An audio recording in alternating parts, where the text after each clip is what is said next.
All right. I wish I could zoom in. Alright, well, I practiced this morning, so.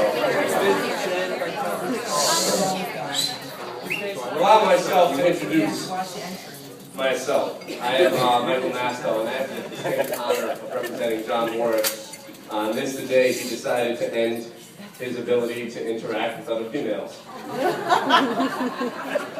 All jokes aside for a minute, I'd like to first recognize the groomsmen. John explained to me what a difficult decision this was to have someone represent him when we have such a close group of friends. So, round of applause to those guys.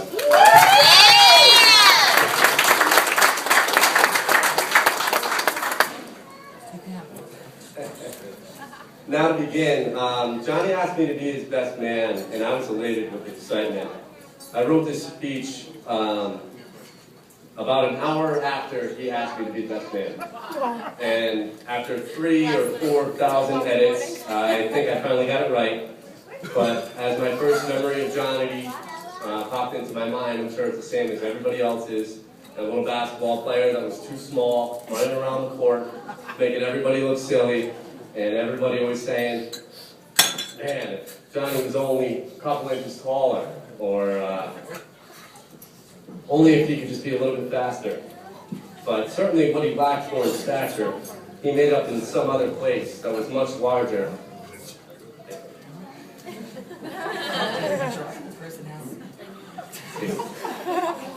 So what he lacked for in stature, he made up for in another place that's much larger than anybody else that's in this room. And that's those damn fingers.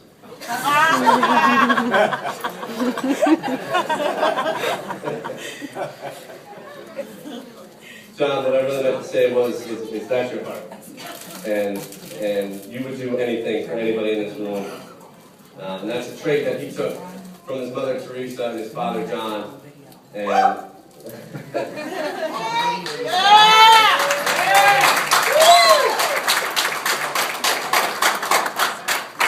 John saw me at a time where I was my best, and he certainly saw me at a time where I was at my worst. And although I never told him, one of the reasons I am as successful as I am today is because of him. And a lot of people will ask me what inspires me, or what makes you motivated. And John, that is certainly you. I look up to you and respect you. And you taught me the value of family, you taught me the value of selflessness, you taught me the value of giving everything you had and everything you did.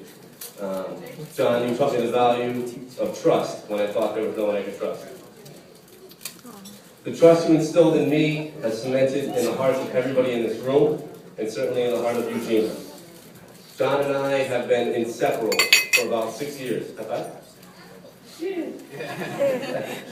Driving each other to and from school, to and from basketball, to and from work, and as Deacon Bob told you today, one day John picked me up from work, and he said, Masto, today you've got to do all the work, because I was up all last night with Gina. And you can take that for what you will, but what I took it as is Johnny had finally found her. He had found the girl that brings him joy, the girl that brings him energy, the girl that brings him unconditional love. Through it all, Gina and Johnny are meant to be, and their own strange way of interacting, it actually works.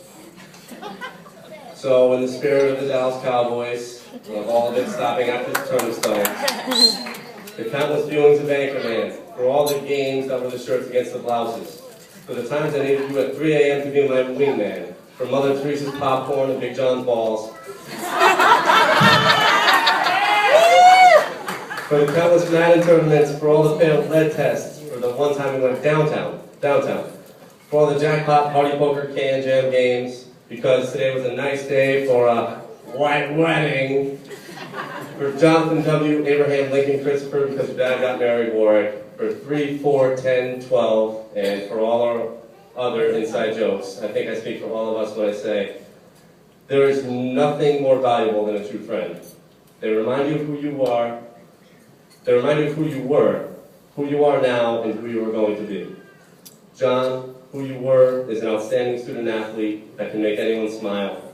Who you are now is a loving father and a hardworking individual. And who you are going to be is the coolest daddy of all time and a compassionate husband. John, for your true heart, your selflessness. Gina, for your smile and the true love that you bring my best friend. I ask that everybody raise their glasses and for eternal happiness. Gina and John Moore.